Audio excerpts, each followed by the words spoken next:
环球大战线深入世界最前线，全球各地的观众朋友，大家好，我是叶思敏。好，我们节目开始，赶快欢迎来宾，前立委蔡正元蔡委员，思敏好，大家好。前国安会副秘书长杨永明老师，思敏好，各位朋友好。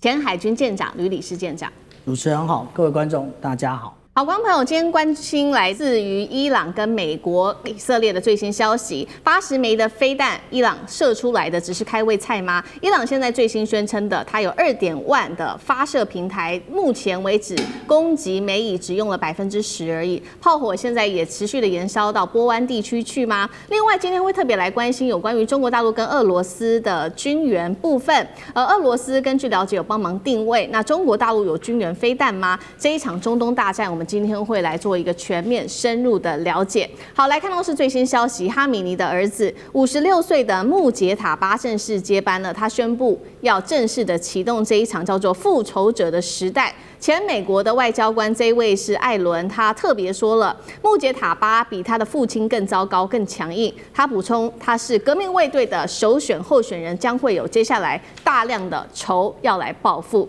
好，我们赶快来看到，所以呢，伊朗就在8号这一天启动了这一场攻击，这个叫做发动的真实承诺4的行动。这当中出动了80枚的飞弹，就这样射向了以色列，再包括它的北中南地区同时都拉了防空警报，并且攻击到多个城市。4波的飞弹攻击涵盖的范围包括了有特拉维夫，它的首都特拉维夫、海法等主要城市，大量的民众也躲向了防空避难所里面去。5个小时而已，就已经有4波的飞弹攻击。伊朗是这样讲的，他说目前针对于伊朗的攻击，他们只针对于以色列跟美国的攻击，他们只用了10%而已，还有2.5个导弹的发射平台还没有做使用。那另外一方面，看到巴林来自于美联社的报道，也被伊朗所攻击了。这是在他的一个穆哈拉市的一所大学遭到飞弹击中，造成3个人受伤，建筑物受损之外，这是在我们看到大学的部分。沙烏地阿拉伯在这个时候做了警告，因为伊朗也去攻击他们的能源设施，遭到攻击，所以他就说了，你如果继续的对我们展开攻击的话，我们就会让美军来用我们境内的基地来打击伊朗。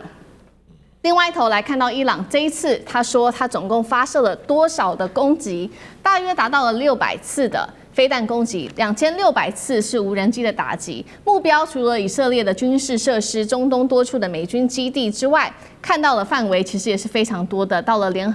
阿拉伯联合大公国，并且在这一次的攻击下，伊朗最新做了一个宣称，他说已经造成了美军第5舰队21人死亡，美军空军基地200人死伤。而美国的部分最新消息，他们已经证实了，先前说美军有6个人身亡，现在最新消息数字，美军证实来到了7人身亡。再来看到了，在这个美以轰炸之下，石油设施跟炼油厂的部分轰炸它的石油跟炼油厂之后，德黑兰在3月8号这一天上空出现了一个云层，而且这个云层是突然间变成黑色的，下起了石油雨哦。那么当然了，当局就赶快要求他们的民众赶快去避难，因为他们认为这样的石油雨是对人体有害的。好，来看到中国大陆跟这个俄罗斯的角色也加入了帮助伊朗吗？我们先来看到外长王毅，他说这是一场根本不应该发生的战争。再来看到是华盛顿邮报也做披露，2艘隶属在伊朗的国营公司的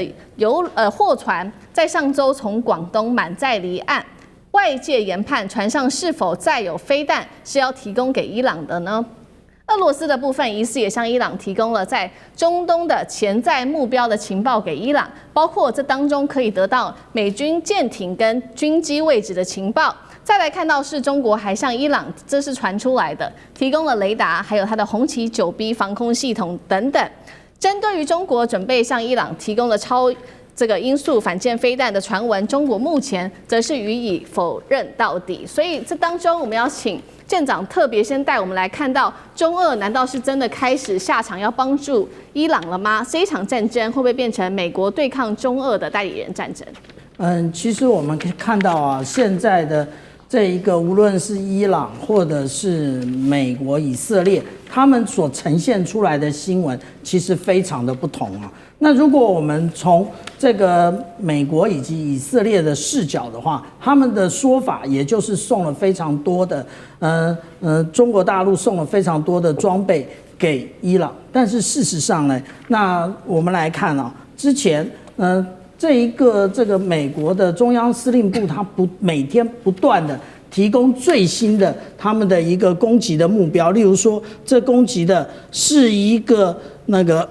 机堡，那这个没有门的机堡呢，结果就立刻被命中。但是我们看了这么多啊，唯一一个比较像中国大陆的装备的唯一一个，其实也就是这一个红旗2的这个飞弹。可是这个红旗2呢，实际上俄罗斯也有。那在这种飞弹呢，那它这里当然也是提供了另外一个就是被击毁的一个照片啊。可是这个飞弹是1960年代的飞弹，也就是距今啊这么长的时间，其实它也就是辽被一格。至于有很多的说法，也就是说，例如说红旗9B，如果真的在这个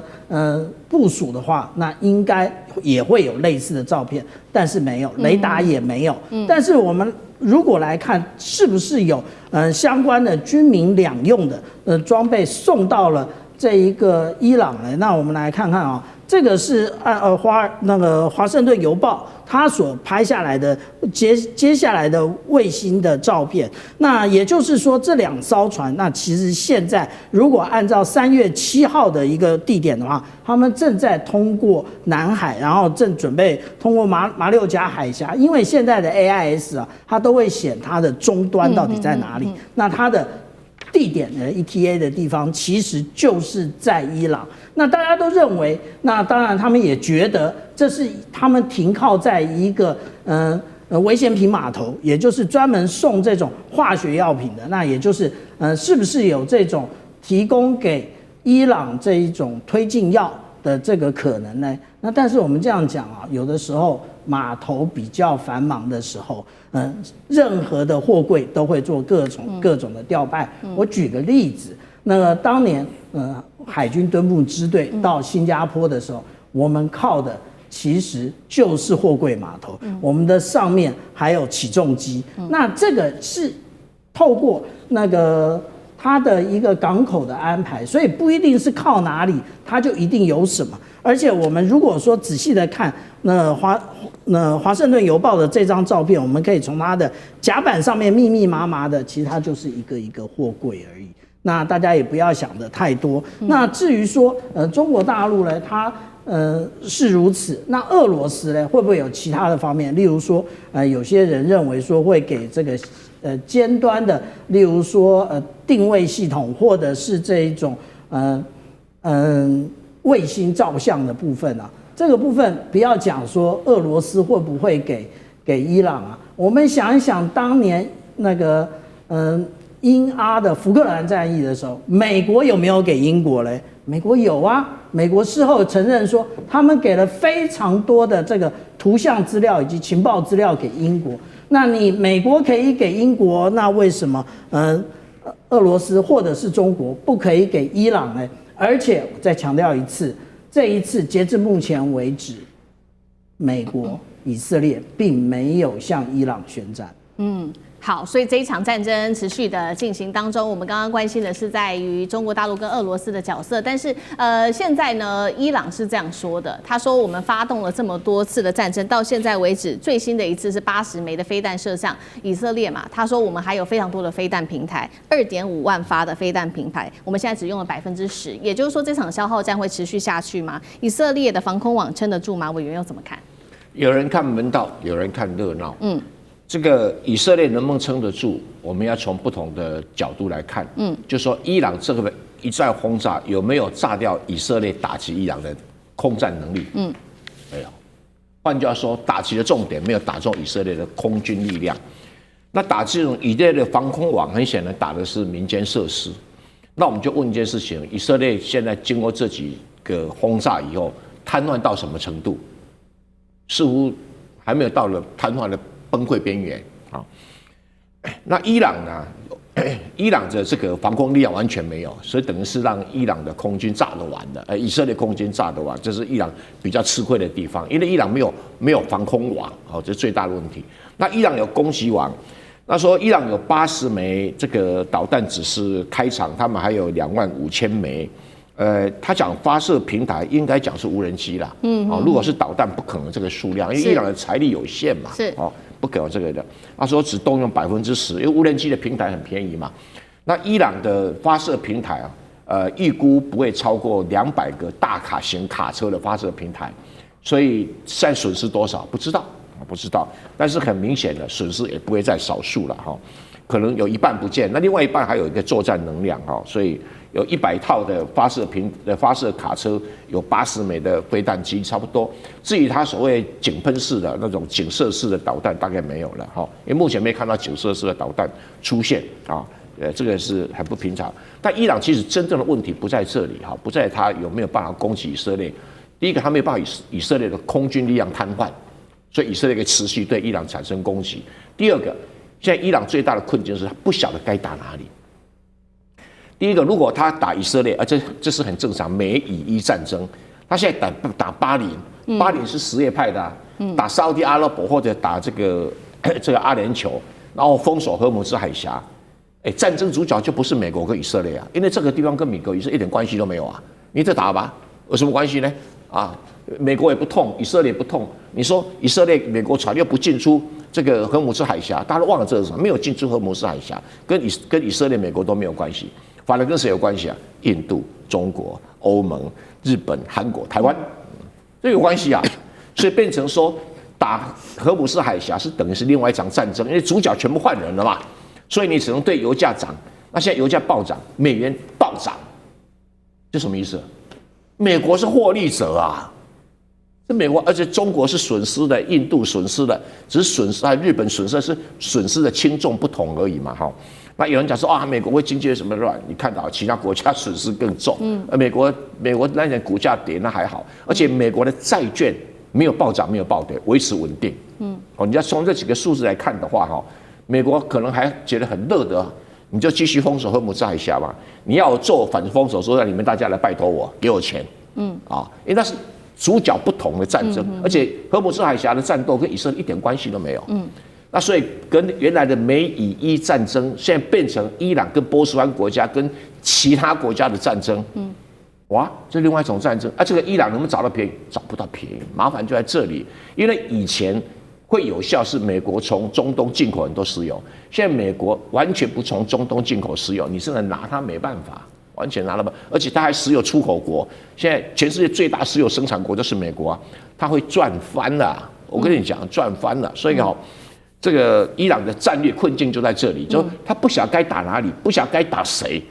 那打了以后，波斯湾国家变成他的仇人，沙特就放话了，你再打你就看着办。沙特的空军力量。比以色列差不了多少阿联酋的空军力量也很强那现在等于就是说，伊朗的民用设施还没有遭到太惨的攻击。那如果未来再波及到伊朗的民用设施，以色列固然受损，那以色列固然受损，后面有钱爸爸帮他补你伊朗就可能中国、俄罗斯都帮不上忙。好，卢委员说了，确实这场战争现在扩大到波湾地区去，包括了巴林等等的国家。那沙烏地阿拉伯也出来喊话了。那杨老师又怎么看这一场战争持续的扩大？先说中国跟俄罗斯会不会在背后支持伊朗？我先说，美国现在背后没有国家支持他。西班牙、法国、挪威是反对，认为这是非法的战争。英国、澳洲现在被要求，但他们现在在犹豫，而且强调不可以用于战争，所以跟过去的阿富汗、伊拉克战争完全不一样。美国的盟邦除了以色列，其实没有人愿意参战。那现在海湾地区的国家现在面临到一个两难：美国在用他们的基地，他们也需要美国的基地，但是他可能会被威胁、被攻击。沙特阿拉伯这边说，如果再攻击的话，会允许美军用境内的基地。你不老早已经允许了。那沙特阿拉伯会不会去攻打伊朗？不至于，双方这个可能不会走到这一步。那最多这是一个壮胆跟放话。那至于现在伊朗跟美国目前的这个情势我觉得在战略的层面，其实伊朗并没有就是说落后太多，因为美国跟以色列是攻击者，伊朗是遭受攻击还被斩首，这个国家快要崩溃。结果很快的，你看到它整合起来，新的政权延续，然后呢也有节奏的做反击，而且后面可能比过去这25波以上的反击还拥有大概2倍到3倍的无人机和弹道飞弹的储存量。是。那所以这样子的一种比较的话，你就发现到，当然你如果就双方的战损跟死伤人数，伊朗这边一定是很大的。而且像昨天那个德黑兰下黑雨，这个对人民、对社会经济影响都很大。对，我看到联合国的，就是难民总署就公布，在过去这一周出现了20多万、快30万的，就是避难的难民，也就是在国家内部离开德黑兰，还有以色列逃离特拉维夫的这些叫所谓的避难难民，但还没有出现跨国境的这个难民，所以基本上这个政治、经济跟地方的治理体制在伊朗还算是稳定。那现在新的领袖出来，所以呢，那当然一方面他自己权力巩固，二方面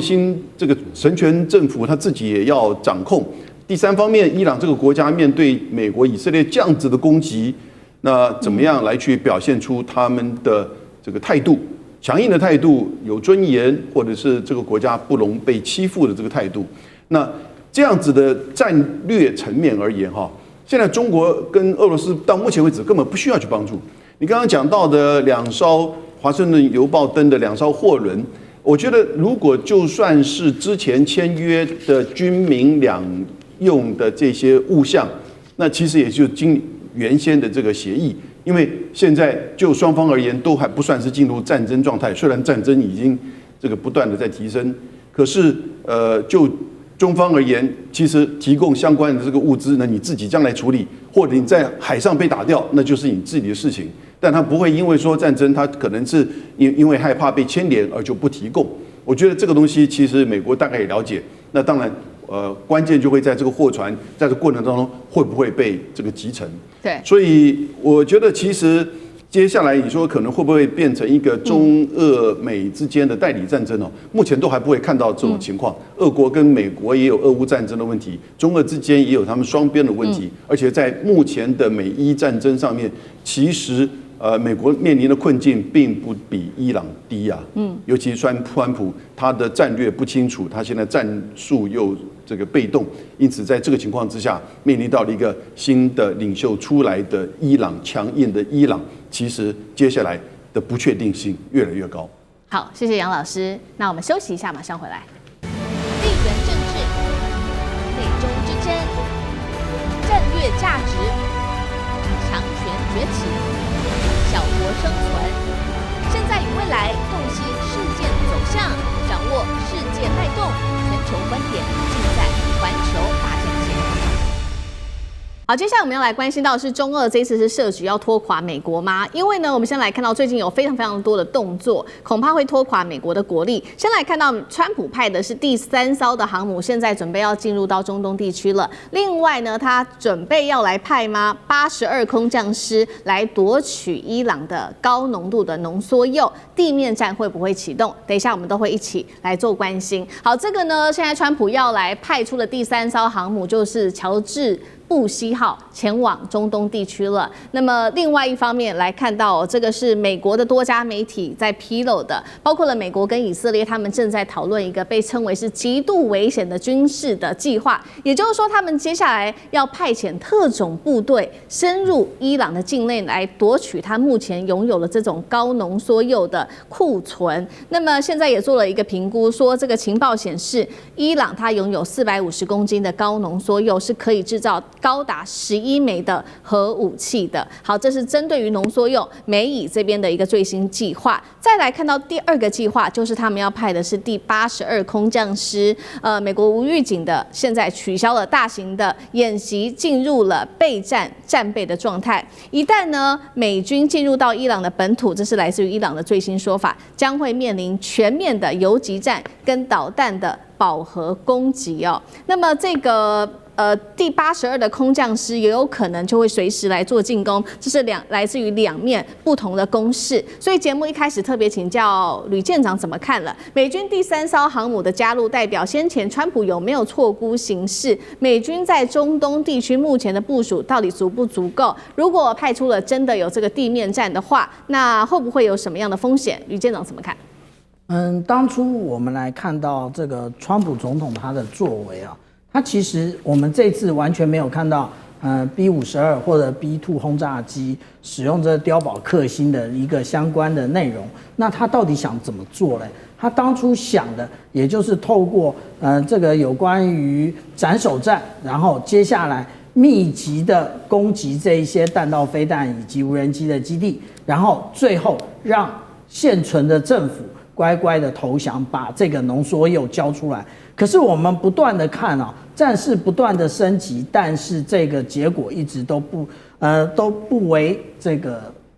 川普所望。所以我们在上个礼拜已经看到了，这最开始是福斯电视，可是我们看到 CBS News 它也很快的引述，也就是我们之前一再提到的布希号航空母舰打击群。那现在这个航空母舰的状况到底是什么样呢？那我们看到这个有关于林肯号，它当然还在阿曼湾那个位置，可是福特号它已经不在地中海了，它已经进入到红海了。那它进入到红海之后，然后我们看到布希号它现在结束了它的那个部署前的一个各种演练。那如果说我们把现在这个除了福特号的所有航空母舰进行盘点的话，我们就会知道以布希号来讲，它已经完成了，那它现在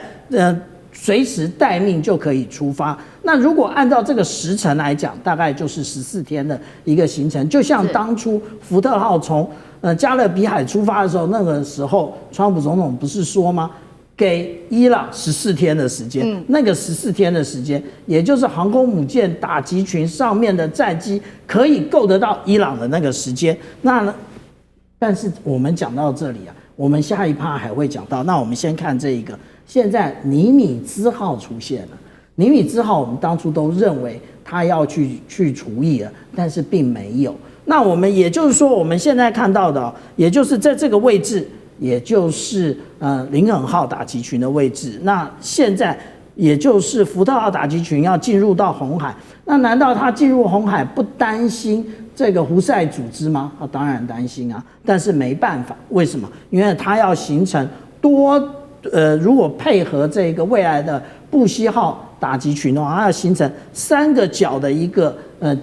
前行攻势。那这个也就是我们讲到说，他们未来的动作。但是我们刚刚讲到说，这个82空降师大家没有照片啊，可是其实有。为什么？我们看到这个其实就是82空降师，他动用了CH-47的秦努克的这个直升机，其实已经将大量的部队运往那个不确定的一个机场那这个单一张照片不能解释什么嘛？他就是不知道往哪里走。可是还有另外一张其实也是在同一个小镇，但是它是从后面拍的。那而且它的这距离两个拍照点的距离其实非常远，也就是象征得到说，其实现在地面部队确实有在做准备，而且我们看到这一艘其实也就是阿灵顿号的这一个船坞运输舰，它现在开始进行整补。它不但进行整补，我们在这里看到一个白框那一般进行整补的时候，不太看到这种情形，就是海面上有警艇在那边巡弋，也就是不让任何的闲杂人等以及船只或者是游艇接近。那现在也出现这种状况，那这是在诺福克那也就是靠大西洋这一侧，也就是发这篇那个 X 的这一篇文的这个作者，他就讲到说，这个是不是当初川普没有准备好，然后现在才觉得他要后续的不断的征兵，那也就是他想要用地面部队把这一个浓缩铀实际上把它运出来，因为任何一个国家有了浓缩铀就是准备做核弹，那做了核弹之后就会跟金正恩一样。不听话。好，所以我们看到美军大军集结，除了说现在3航母准备要全部都集结在中东地区之外，还有地面部队现在也在美军的部分，地面部队也在做准备，弹药的部分，当然现在也是持续的在快速的消耗当中，会不会影响未来美国对抗中国？等一下我们会请蔡委员带我们看。我们先来看到，那其实川普现在此刻呢，是不是弹药上面的补充，甚至是库存出现了问题呢？因为呢，他现在绕过了最新消息，绕过了国会哦，紧急的军售了以色列超过2万枚的炸药。那么炸弹被视为是不是美以弹药库存已经不如想象的充裕呢？好，再来呢，我们来看到以色列的动作，持续的加码攻击。这一次他突袭的对象包括了德黑兰的机场，并且摧毁了 F-14的战机，还有轰炸了它的燃料储存设施。德黑兰的上空下起了黑色的石油雨。再来，对于中国大陆来说，现在美军把重点都放在中东，会不会影响这个川普想要削弱中国的力量呢？来自于华府的一些专家特别做的评论，这一位是华府的智库专家，他警告说，战争拖得长，美军将会面临前所未有的挑战。飞弹防御专家也说，这场战争可能削弱美国对于中国的战略能力，美军可能在未来几年内就没有足够的弹药可以来对付中国。这些评论委员怎么看？这个里面有对有错了。我们首先谈一个观念哈，美国消耗的如果是炸药的话，它炸药还是满坑满谷啊，因为美国跟俄罗斯都有全世界最庞大的炸弹库存。原因在哪里？因为他们是从当年冷战时代为了应付双方面所累积下来的。而到目前为止，俄罗斯打乌克兰打到现在啊，它的炸弹的库存量用了还不到10%，那你美国可能储存更大量哦。那这个炸弹的这个量哦，用在这个台湾海峡战争并不适合，并不适合，因为假设说你美国哈跟在中国大陆解放军在台海发生战争的话，请问你炸弹炸谁啊？你炸上海吧，你炸台北嘛？因为不适宜用炸弹做战场，跟那个伊朗的情形不一样哦，也跟俄乌战争不一样。第二个，这个中美两国如果在台海爆发战争，主要是导弹啊。那导弹的话，美国也并不需要防御导弹，因为防御导弹只有日本跟那个台湾要，而且日本跟台湾只是挨打的角色，因为中国大陆的导弹数量实在太大，而不止导弹数量太大，它的那个什么，它那个长程相似火箭弹哦，除非台湾有办法救援打击，要不然面对中国大陆的无人机加上相似火箭弹，台湾的很多基地就在第一个时间就不见了。那日本如果要参战，日本会更惨。所以美国只剩下什么？有各式各样的导弹可以攻击这个那个中国大陆啊，登陆船团啊，他应该不太敢攻击中国大陆的本土，因为攻击大陆的本土的话，中国大陆的更强的洲际弹道导弹就会出现，所以中美两国就可能爆发核弹大战。那这美国不会去打这种算盘的。美国在战争的最基本原则就是说，不管怎么打，对方不可以打到我的国家哦，我的本土。那打外岛没关系，打我本土绝对不行，这是美国的最高战略指导原则哈。那所以在这种处境底下，我认为美国是在保护台湾的能力会被大幅度的削弱，大幅度的削弱，而这是无可避免的。因为战斧导弹消耗那么多，美国是第一个，它的防御导弹在这里消耗差不多了哦，包括爱国者啦、萨德啦这些防御导弹，但是攻击导弹。它目前还好，比如说你那个战斧导弹是有损失一些，但它攻击导弹还很多啊，所以这个可是不一定管用，在台海战争上不一定管用哈，所以的确是在西太平洋被削弱了哈。那如果再把什么韩国的萨德导弹再搬过去，或台湾的爱国者导弹再搬过去，也削弱了韩国跟台湾的防御能力，那美国就更累了，还要更去拍习近平马屁啊，对，看着不要打仗啊，变成战略会这样的情形里面去哈。所以美国短期内无法补充它的防御导弹，但是它的攻击弹药并不受影响。好，一方面是美国的防御导弹受到这场战争的影响会被拖累哦，那另外一方面，伊朗呢，它现在则是持续的做这种消耗战，因为看到现在或许美国最害怕的就是太长期的一个消耗战。那现在西方媒体就说了，伊朗使用的方法就是复制当时的乌俄战争来打这一场消耗战。前美国国防部官员他警告说，美国海军已经拉到了极限，如果战事拖长，美国可能削减亚洲的海军的兵力，并且呢特别提到说，俄乌战争让美国讨厌痛恨的原因，就是因为这个战争只要拖太长的话，会导致3个问题，包括了弹药耗尽、财政压力跟国内分裂。那么伊朗就是用这样的招数，持续的用它的这个无人机跟飞弹来消耗，来拖垮美国，真的有用吗？杨老师怎么看？我们讲到目前的一个很重要的前提，就是美国大概不会在短期发动地面战争。川普昨天也说，他不会透过库德族进行地面战争。大概他评估过，这个库德族的影响有限。那美国的这个82空降师最多可能把在伊朗外海的哈尔克岛给占领，但那个岛其实是影响到伊朗的石油出口的90%，它有它的重要的战略跟经济的这个价值。不过这样子一个做，你就进入到地面战争。那所以，如果目前是纯粹以轰炸相互的无人机跟飞弹的这种交换而言的话，的的确确战损一直是在扩大，但是呢，在可控的范围之内。那我觉得接下来这个战争会打多久，4个因素会影响。第一个，川普的想法的变化，他一直在变，但是川普的想法，我觉得现在受到接下来3个因素的影响。第一个。美国跟伊朗它的战争目标是不是在改变？尤其现在伊朗选出新的领导人，他的战争目标是什么？那当然，攻击方比他占优势的一方，美国跟以色列的战争目标是不是接下来要去斩首？就是那个穆杰塔巴还是说他要去让伊朗无条件投降？当然，这2个看起来不容易做到，还是说达到怎么样的这种地面的损坏的效果？其实那真的也没有办法去让伊朗投降，所以目标这个就变得很清楚。那第2个，双方弹药的库存，目前美国攻击轰炸的库存，我觉得不是问题，它可以从全球调。但是美国的拦截飞弹，刚才蔡委员讲的很清楚，那这个真的是有限。而伊朗呢，它的无人机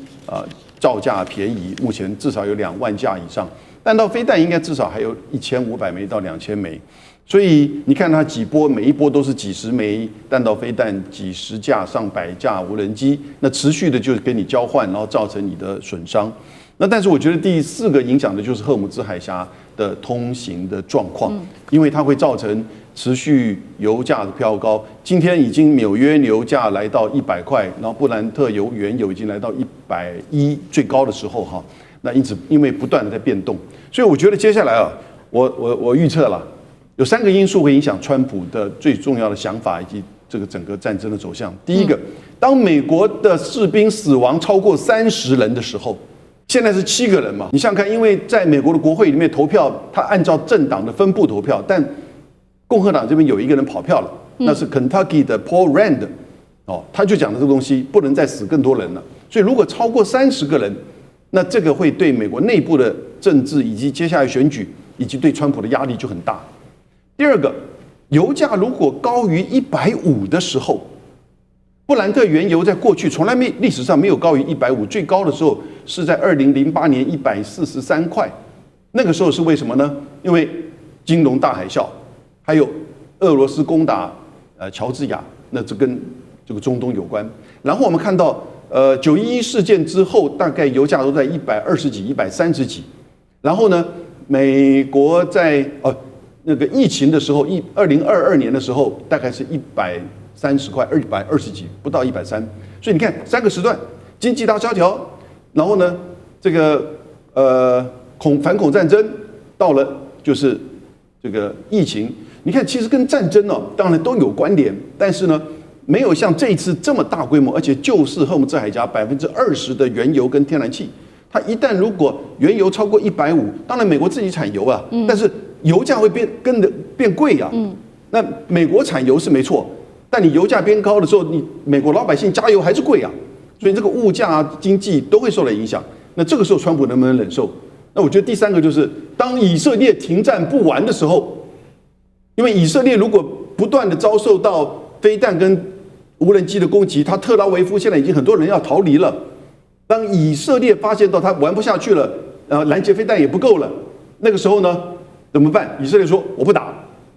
那川普就说那你不打我也不打，当初是你要我打的，我觉得这个时候川普可能就会改变。好，谢谢杨老师，那我们休息一下，马上回来。地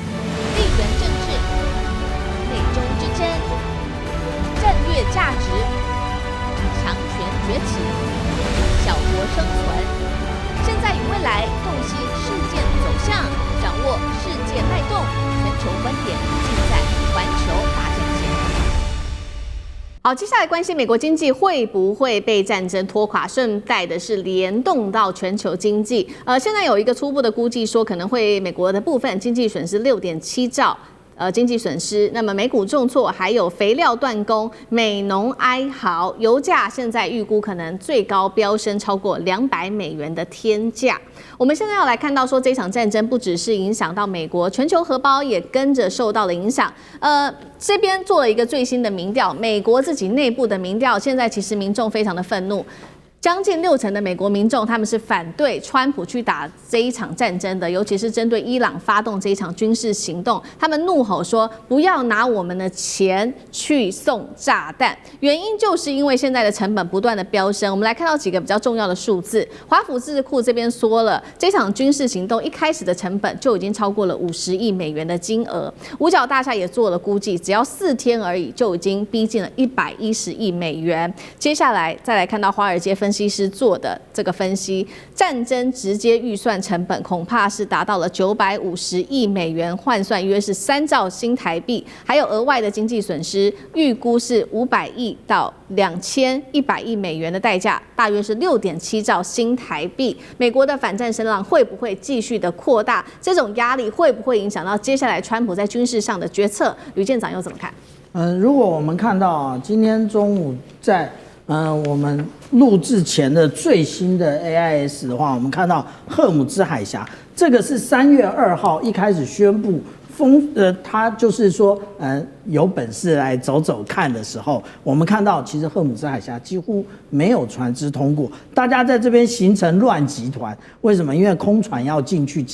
加油，然后装满油的油轮或者是天然气船要赶出来。那今天最新的在这里。下午1点24分了，我们看到还是这个样子，也就是现在，这也就是刚刚谈到为什么油价推升的一个主要原因。而且除了油轮出不来之外，现在未来要面对一个更严重的问题，也就是储油槽跟储气槽即将要装满。那如果我们来看啊，对于伊拉克来讲的话，它只能再存6天。那科威特的话，再存14天。那如果是这个样子的话，也就是很快的这一些波湾国家的这一些储油槽都装不下了，那它就不会再继续开采了。那所有的这个油价就一飞冲天。对于美国自己当然它就是一个产油国，可是其他的，例如说中国大陆、台湾、日本、韩国，通通都不是产油国。那整个成本垫高之后，卖到美国的东西一样贵，所以美国除了石油之外，可能最后万物齐涨，那个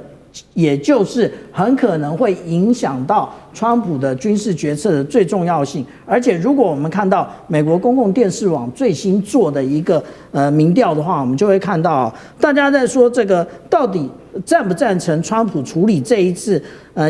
伊朗的一个态度，其实有54%是反对的，只有36%他是赞成的。那如果说我们讲到说，对于这一次采取军事行动的话，那就是刚刚主持人讲到的接近60%，也就是56%反对，44%是赞成的。这是44跟36，其实也就是MAGA 的全部的主要的成员。但至于说那我们看到最后一个，也就是最后一个问题，就讲到说，伊朗到底是对于美国的威胁如何？那44%的人说压力威胁很大，40%的人说是其实它那个构成的威胁有限。那15%说伊朗根本就不是威胁。所以我们现在看到11月终究还是要期中选举的。那如果说川普在3月底4月初到中国大陆的这一个习川会得不到什么样的一个对于经济上面有所帮助的结果的话，他就会来回头考虑他的一个军事作为了。好，军事作为恐怕会受到这个川普担心自己的这个期中选举的影响。那现在也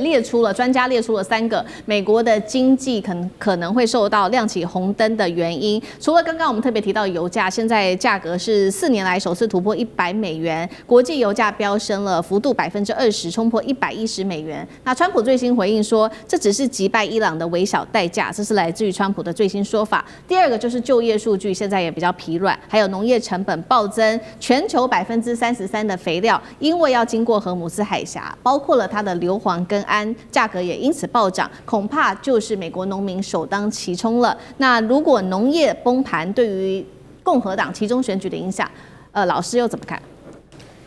主持人刚才提过，战争是一场好生意啊，那个是对军工复合体而言。如果对国家而言的前提是你要赢了这场战争，但是你也可能会负担很多在经济以及民生上面的这种代价。那现在这个战争到底谁赢谁输，或者是会不会有输赢啊？其实都是一个问题，因为双方只是在做这个相互的轰炸，很难讲谁输谁赢。如果就战损跟死伤人数，当然伊朗这边绝对的是居于劣势。可是呢，你帮助他把老旧的领导阶层给这个清除掉，然后呢，你制造了一个新的更强硬的这个仇人，而且这个仇人是世仇啊。你知道，就是穆杰塔巴他的妈妈、他的妻子跟他的姐妹也在哈梅尼被轰炸的时候同时被炸死。所以这样的一个过程当中，那美国现在面临到的就是我刚刚提到。那如果原油现在已经我们讲布兰特原油做一个指标的话，现在已经破100，那如果在未来破到120的时候呢，这个在历史上都算是高点了。也就是说，跟过去3个时间点是经济萧条以及反恐战争2011到2013的期间，还有呢疫情，那个是2022、2023的这2年的期间，其实大概最高的时候来到143。但是平均大概就在120左右，所以如果破120的话，那几乎是等于是过去20年当中的3大重大危机，然后石油价的反应就是如此。那可是以现在他们的战争的规模没有到达那个层面了，那为什么油价会这么飙高？因为它就打到那个最关键的就是油的运送，以及这个保险价格。那因此就是现在面临到，当然还有化肥啊等等之类这个大宗物资，所以现在面临到是它会这个万物都涨，各国都涨，那美国一定逃不掉。那现在美国的 PMI 最近的 PMI 经纪人采购指数啊 CPI 啊这个相关的这个数字都在增长，而且非农的就业指数其实也在扩大。虽然还是缓慢，但我想下个月这个月或下个月出来一定会有一些变化。那会不会降息？那这个在这个时间点会降息吗？所以还要还钱给这些进口商关税，还要面临到选举，所以这个时候，而且这个选举一开始就是对共和党比较不利的，所以我觉得这个时候啊，有一个人他可能会出来去劝川普，那就是万斯，因为我发觉到，当这个战争刚开始的时候，前3天万斯没怎么讲话，都是 Rubio 在那边不断的喊打喊冲，而且他的理由是一天也是这个朝令夕改，那川普跟他一样改，那可是当第3天还是第4天3月3号的时候，当万斯出来的时候呢，他也支持，但说这不是战争，这是有限的惩罚。他的定义就是如此。所以他会不会劝川普说，我们就把它定义为有限的惩罚？我们已经胜利了，而且基本上伊朗已经被我们打得就是说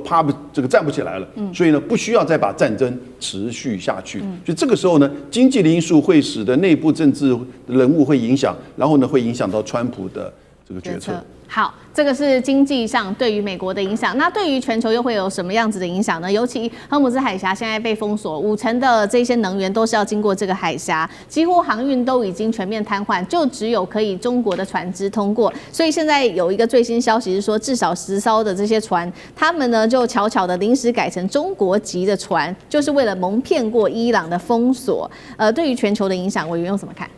对全球的影响会非常的大。所以今年如果长期封锁下来，今年会变成萧条年，全世界没有例外，包括中国、台湾、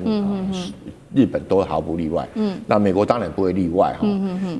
但是美国一定是这些所有萧条国家里面萧条程度最低的。因为你表面上这边的股票跌，可是问题你看到这2天的石油股、能源股已经涨翻了。那一部分的税收会增加不少啊，还有包括刚才有明兄讲的军火工业等等，所以美国是一个行业有得，一个行业有失哈。那其他国家都会很吃大亏哈。像中国大陆自产石油40%，进口石油60%，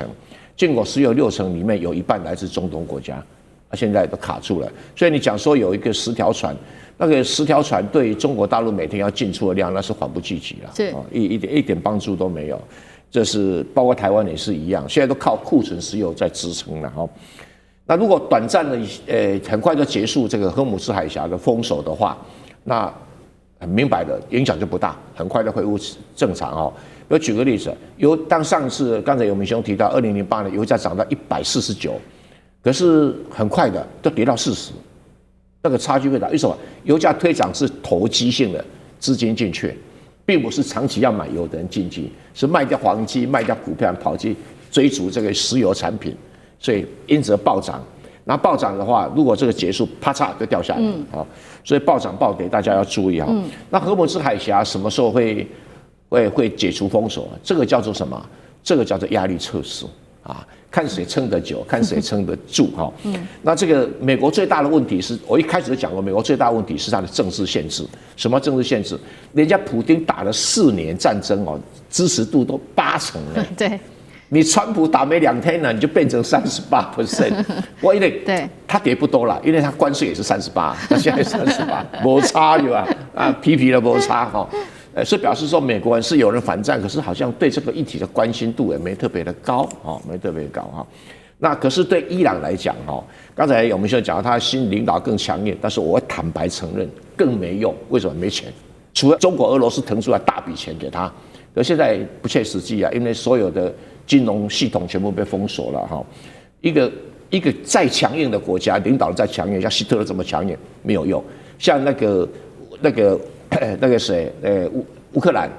纳粹集团，包括泽连斯基很强硬啊，没钱就怎么强硬都没有办法。人是如此，国家也是如此。他现在他领导如果不解决这个他的经济崩溃，现在已经产生饥荒了。不解决这个问题的话，战争结束，这个政权还是会崩溃啊。因为各国都有这种经验嘛，所以这个双方面在比看谁气场、压力谁高啊。那如果说这个以色列这一次没有倒的话，他搞不好还会捡到大便宜啊！因为一个残破的伊朗，对以色列来讲的话，他可以不断的宣称他胜利啊！好，谢谢委员。那我们休息一下，马上回来。地缘政治、美中之争、战略价值、强权崛起、小国生存，现在与未来洞悉事件走向，掌握世界脉动，全球观点尽在环球大战线。好，接下来关心美军现在还杀进了厄瓜多。今天特别来讨论的是，美国是否要重演新的殖民主义呢？川普也把矛头指向了中国大陆，尤其要关心的是中美今天在拉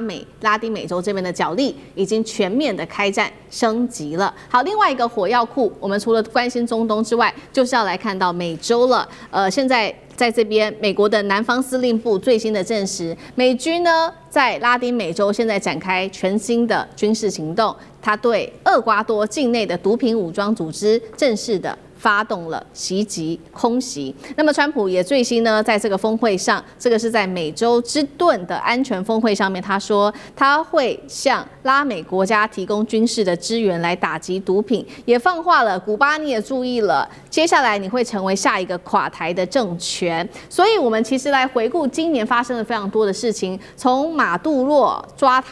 马杜罗到轰炸厄瓜多，现在又点名古巴，一系列都是用军事行动要把整个拉丁美洲，川普希望能够划分到自己的势力范围内吗？这是否回到了当初19世纪的新殖民主义丛林法则？吕舰长怎么看？其实我们现在看，川普的种种作为，我们终于了解他为什么要把国防部改为战争部的原因了。因为他现在手上，已经有一场已经结束的，就是有关于委内瑞拉马杜罗的这个事件，正在进行中的就是伊朗。那未来是不是还有古巴呢？我们节目2个礼拜之前就已经提醒过大家了，随时回头，而且他怎么回头，大家想都没想到，他竟然把这个准备要除役的尼米兹号，然后派往第4舰队，也就是南方司令部，他准备要开始用大家认为尼米兹号已经扣掉了，不算了，他竟然要用啊！那也就是说，我们看到他说，他现在这样部署，然后呢，他部署完之后，但是呢，他不是走巴拿马运河，巴拿马运河走不过去，他要往南一直走过合恩角往北。那这中间会走过什么国家？我们来看之前呢，我们看到2024年的4月的时候，那个时候还是华盛顿航空母舰的时候，他去了秘鲁、智利还有巴西的港口，这个叫做什么？海军的兵力展示，也就是告诉所有南美洲的国家，对不起，你都是我的后花园，你千万不要搞到跟马杜罗一样的下场。而且这件事情大家不要怀疑之前我们就曾经讲过，说美国军方的文件其实他们驻这个加勒比海地区要到2028年，为什么到2028年？如果说是这个委内瑞拉的情势已经缓和之后，这一个部署更久的硫磺岛号，它从去年7月开始部署，它应该也要返国了吧？它没有返国，它还在加勒比海。为什么？因为它现在看来，它就是要等尼米兹号，等到尼米兹号的时候，他们又要一起合围这个古巴，所以古巴现在岌岌可危。那如果是这样的话其实更像是一个炮舰外交。那这个炮舰外交呢，其实很符合战争部的说法，但是是真的符合所谓的国际法以及联合国宪章吗？这一个是一个普世价值吗？是我们大家要深思的。好，现在美国用军事力量跟这些拉美国家宣告说，你们这些国家就是我们美国的后花园。那除了说想要在这边好掌控他们的政权之外，我们看到了美国在背后其实也是看准在当地南美洲国家的这一些很重要的各种天然资源。我们先来看到几个国家有哪一些重要的天然资源。第一个是有关于锂的储量，世界1半以上的这个锂储量其实都在阿根廷、玻利维亚跟智利。再来就是石油，委内瑞拉全球第一，黄金委内瑞拉同样拥有非常多，铜再来智利的部分就占了全球23%，世界第一。银的部分，秘鲁的储量占全球22%，同样也是全球的最高的一个地位。那为什么拉丁美洲它的天然资源这么的丰富，就会是川普他的主要目标吗？委员又怎么看？当然，天然资源可能是川普的这个主要目标但是这里面战略的一个竞争更加的重要。是，就是拉丁美洲它有这么多天然资源，可是开发程度很低，因为投资项目很低，因为过去的社会、政治、经济条件，中南美国家都没办法形成一个有效管理投资跟经济发展的体制那对于美国来讲，而且是川普来讲，他搞了一个所谓唐罗主义其实就是要所有的中南美洲国家不得有亲美政权，然后中东国家不得有反美政权，所以才会打是伊拉克战争，然后亚洲的第一岛链上面要维持现状，亲美的亲美，反美的反美，大概是有这么一个状况。那可是美国有它的实力上的限制。我们知道每一个国家不管再大，你要考虑它的上限在哪里，下限在哪里。美国也许可以控制这些国家啊，什么不要千里带路啦，或者什么国安全啦，由它来指挥啦，不得反美啦，啊，要亲美啊，这个问题大概都不大。可是最根本的问题就是老百姓还是吃饭呐。经济问题，你美国帮不上忙啊，只有中国帮得上忙啊。比如我举一个很有趣的例子，美国掌控了委内瑞拉石油的出口权利啊，还拜托谁买？拜托中国大陆买，因为买单就在中国大陆。现在当然前几天之前买方市场就是买家说，现在有点荷姆斯海峡变成卖方市场，跟整个倒过来了。哇，这个瞬息万变。可是很多矿产还是买方市场啊，你中国大陆不买，谁买啊？你叫日本人买那么一点点，那一点点，那炼矿的东西都在中国大陆啊，所以这个叫做现实。还有你要做基础建设，你采矿就要铁路，没有铁路无法采矿。像台湾一样，日本人来台湾要挖木材，第一个就先盖阿里山铁路，要不然你挖运不出来啊。那所以谁能够盖铁路，总不是你美国吧？所以“一带一路”不会被完全摧毁，跟很多人想象的不一样，但是也不会像以前可以直接把它转到政治跟安全方面，那也是不切实。因为最近的发展就是说，让很多全世界国家觉得在安全方面可以跟要依赖中国啊，中国没那个实力帮忙，委内瑞拉啦、印尼啦、伊朗啊都没有那实力帮忙所以可能会逐渐的转向经济合作。那中国目前的国力也只适合做经济合作，可能韬光养晦一下因为毕竟中国大陆的 GDP 已经是全世界第2大，20兆美元，很大咯。可是问题是，人均 GDP 还不到15000块美元呐，这个中国大陆还有很多努力的空间。好，一方面是中国大陆，它现在用经济持续的加强跟拉美国家的合作，并且强化彼此之间的关系。那川普看在眼里，是不是就想用军事上面的这个打击来拉拢这些拉美国家呢？我们看到中国大陆在过去的10年，其实做了非常多的事情，深入在拉美洲国家，主要就是透过“一带一路”，有20多个拉美国家已经加入了，那成为了拉美最大的贸易伙伴跟主要投资来源。当然了，投资的范围也非常的广，从港口、电力、铁路、公路、物流到矿产都有。那杨老师又怎么看？美国跟中国大陆在这边的角力？我们常说，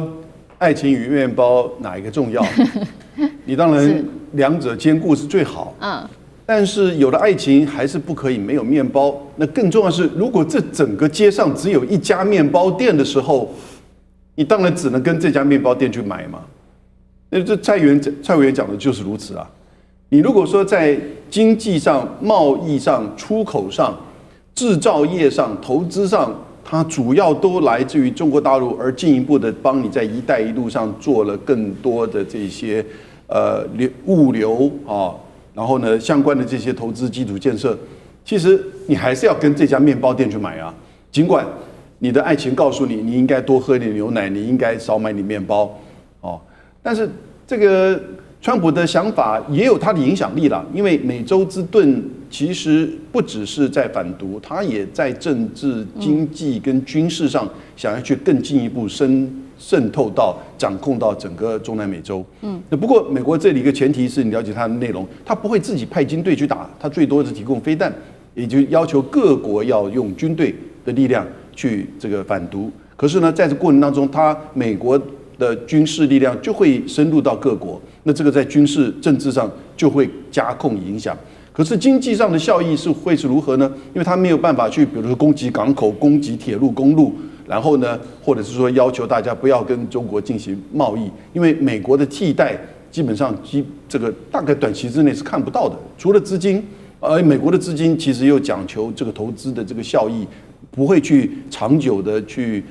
低利去或者是无息的去投资任何东西，所以到最后你还是要到那家面包店去买面包的啦。如果你要生存的话，如果面包代表的就是经济，那你经济不管是你自己本身国家还是人民还是民生上面。